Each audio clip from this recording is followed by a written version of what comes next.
Hello বন্ধুরা, কেমন আছো সবাই? আশা করছি সবাই অনেক ভালো আছো, সুস্থ আছো। আমিও মোটামুটি আছি। তো যাই হোক, আমার নতুন একটা ভিডিওতে তোমাদের সবাইকে জানাই অনেক স্বাগত, অনেক ভালোবাসা। তো এখন হচ্ছে বিকেল ৫টা মতো বাজে। তো এখন একটু রেডি হয়েছি। তো যাবো হচ্ছে ছেলেকে নিয়ে ডাক্তার দেখাতে। তো যাই হোক, সেই ভিডিও তোমাদের সঙ্গে শেয়ার করবো। তোমরা সঙ্গে থাকবে, ভিডিওটা স্কিপ না করে কন্টিনিউ দেখতে থাকবে। আর হ্যাঁ, আমাদের এদিকে যেন প্রচুর শীত পড়েছে। মানে এত শীত বলার নয়, তার জন্য সোয়েটার চাদর একদম জড়িয়ে নিয়েছি। তো এখন যাওয়ার পালা। তো দেওয়ার এখনো আসেনি, তো দেওয়ারই নিয়ে যাবে। তো এখনো যেহেতু আসেনি, তো তার জন্য ভাবলাম তোমাদের সঙ্গে একটা ভিডিও শেয়ার করবো, ভিডিওটা শ্যুট করি। না হলে কিন্তু অনেক দিন যাবত আমি ভিডিও করিনি, সেইভাবে ভিডিও করা হয়ে ওঠেনি। তো ভাবলাম এখন থেকে আস্তে আস্তে কন্টিনিউ ব্লগ দেওয়ার চেষ্টা করবো। যাই হোক, তোমরা সবাই পাশে থাকতে সাপোর্ট করবে, তবেই কিন্তু সম্ভব, না হলে কিন্তু নয়।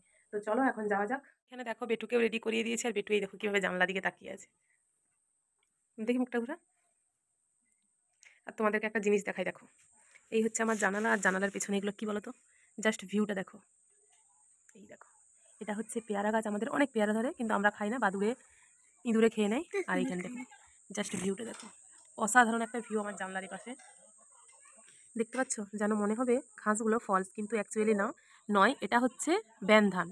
ফেলা হয়েছে, এইভাবে তলা বেরিয়েছে। কিছুদিন পরে এই তলাগুলোকে টানা হবে। উফ, জাস্ট ওয়াও লাগছে দেখতে। তো রেডি হয়ে বসেছিলাম। তো তারপরে ভাই এখন চলে আসলো। ভাই এসেই ডাক দিল। তো এখন চলে যাব টোটোতে ওঠার জন্য। তো টোটোতে উঠে পড়েছি, দেখো। আর এদিকে চিকু যেহেতু মানে ওর কাকুর কাছেই বসবে, ও একদম পেছনে বসতে চায় না। মানে যেই চালাক গাড়ি, কাকু কেন, জেঠু কেন, বাবা কেন, ওকে সামনেই বসতে হবে, ও একদম পেছনে বসতে চায় না। তো যাই হোক, চলো এখন যাওয়া যাক। আর আমাদের গ্রাম ভেতরের রাস্তাটা এতটাই বাজে, তো পুরো গাড়িটা ঝাঁকিয়ে ঝাঁকিয়ে যায়, যাকে বলে। যেতে প্রচণ্ড বিরক্তি লাগে। একমাত্র বাইকেই ঠিক লাগে, মানে ঠিক লাগে, না হলে কোনো গাড়িতে যেতে ইচ্ছে করবে না।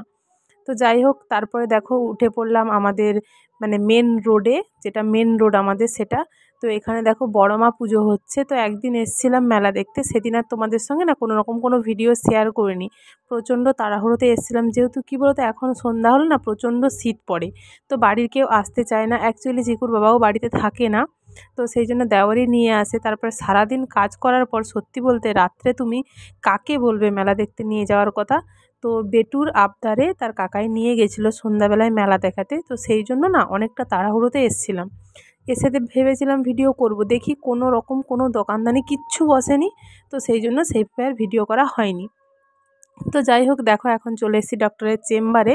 তো এসে বেটুর হাতটা দেখিয়ে নিলাম। আর ওইখানটা এমনভাবে প্লাস্টার করেছিল না, ওর প্রচণ্ড লাগছিল। তো সেই জন্য একটুভাবে কেটে দিল, কেটে দিতে ওকে কমফোর্টেবল ফিল করলো। তো তারপরে দেখো, এখানে যেহেতু হাট বসেছিল, হাটে গাঁদা ফুলের চারা কিনলাম। তো তারপরে দেখো, মা ছেলে দুজন মিলে বসে আছি। ভাই কোথায় একটা গেছে। এখানে আমার ননদের কাপড় দোকান আছে, সেইখানে আমি বসে আছি। তো তারপরে দেখো চলে এসছি, মানে আসছি রাস্তায়। আর এতটা পরিমাণে সেদিন ঠান্ডা ছিল, আর দেখতেই পাচ্ছ গাড়িটা কীভাবে ঝাঁকিয়ে ঝাঁকিয়ে যাচ্ছে। প্রচণ্ড প্রচণ্ড শীত ছিল সত্যি বলতে সেদিন। আর দেখো এদিকে ছেলে আমার হঠাৎ করে এমন একটা শুকনো বিপদ বাঁধালো, যে এই সন্ধেবেলায় এত শীতের মধ্যে ওকে আমাকে ডাক্তারের কাছে নিয়ে যেতে হচ্ছে। কি অবস্থা দেখতে পাচ্ছ? সেটা তো আর ও বুঝবে না, ওর তো বেশ ভালোই লাগে ঘুরতে, কিন্তু যে ওকে নিয়ে হায়রান হয় ব্যাপারটা কিন্তু সেই বোঝে। তো বাড়ি ফেরার পথে ভাবলাম এখানে একটু নেমে পড়ি। তো এইখানে যেহেতু মেলা বসছে, তো যদিও সেভাবে দোকানদানি বসেনি, কিন্তু খাওয়ার দোকান বেশ ভালোই বসেছে। তো সেই জন্য ভাই বলল একটু ঘরের জন্যও কিছু নিয়ে নেব। আর আমরা ভাবলাম আমরাও একটু ঠাকুরটা দেখে নিই। তো বললামই তো আগে এসে, যদিও মেলা দেখে গেছি, তবুও তো যতই হোক মাকে তো দেখতে ইচ্ছা করেই, তাই না? যতবারই দেখো না কেন, বলে না মায়ের মুখ। তো তোমরা দেখতেই পাচ্ছ, এখন একটু তোমাদেরকে ভালোভাবে শেয়ার করে দিলাম। আর এটা যেহেতু কৃষ্ণকালী, তার জন্য না এক পাশে কৃষ্ণ ঠাকুর হয় আর এক পাশে কালী ঠাকুর হয়। আর এদিকে দেখো বারোয়ারি হয়েছে। বারোয়ারিটা কিন্তু নতুন হয়েছে, আগে যে 2 বছর পুজো হয়েছিল হয়নি, এই বছরই নতুন করেছে আর কি। আর 3 বছর পুজো হয়ে গেল, এবছরই পুজো কিন্তু লাস্ট। তো কেন জানি না আর পুজো হবে না, সবাই বলছে, শুনছি আর কি। তো তারপরে আমি গাড়িতে এসে বসে পড়েছিলাম। তো ভাই এদিকে দেখো সিঙ্গাড়া দিয়ে গেল, সেটাই কিন্তু বসে বসে খাচ্ছিলাম। তো তারপরে এইখানের একটা স্টেশনারি দোকানকে চলে এসেছিলাম। বেটুর যেহেতু নতুন ক্লাস, তো যার জন্য যা যা লাগবে সেইগুলোই কিন্তু কিনছিলাম।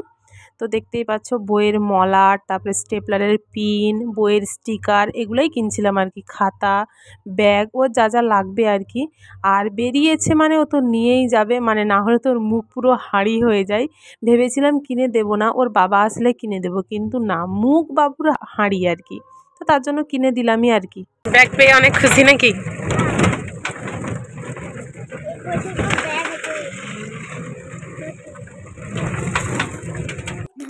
তো বন্ধুরা এখন আমরা চলে এসেছি বাড়ি। তো যা যা নেওয়ার ছিল সমস্ত কিছু নিয়ে চলে এসেছি। তো যাই হোক, ভিডিওটা আর বড় করছি না, ভিডিওটা এখানে শেষ করছি। সবাই ভালো থেকো, সুস্থ থেকো, দেখা হবে তোমাদের সঙ্গে আরও একটি নতুন ভিডিওর সঙ্গে। চলো সবাইকে টাটা, গুড নাইট। তো চলো এক ঝলক দেখে নিই কী কী নিয়েছি বেটির জন্য। এই দেখো, এই ব্যাগটা নিয়েছি, ওর যেহেতু স্কুল শুরু কাল থেকে, তো ছোটোখাটো একটা ব্যাগ নিয়েছি। ওর বাবা আসলে তখন আবারও একটা নেবো। আর এই যে ব্যাগের মধ্যে বের করবে তাই বই মলাট করবো, তার স্টিকার, নিজের পছন্দসই। আর এই যে এখানে 3টে খাতা। তো আগের বছরের কিছু খাতা এখনও বেঁচে গেছে, আছে, তবুও নিয়ে নিয়েছি 3টা, যেহেতু দোকানদার বললো ভালো। আর এই যে দেখো ওর ওই বইয়ের এই মলাটটা, আমাদের সময় বাবু পেপারেই করে নিতাম, অত মলাট কিনে কখনো বই মলাট করিনি সত্যি বলতে।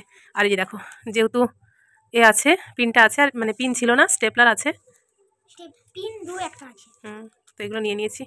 তো যাই হোক চলো টাটা, সবাই ভালো থেকো, সুস্থ থেকো।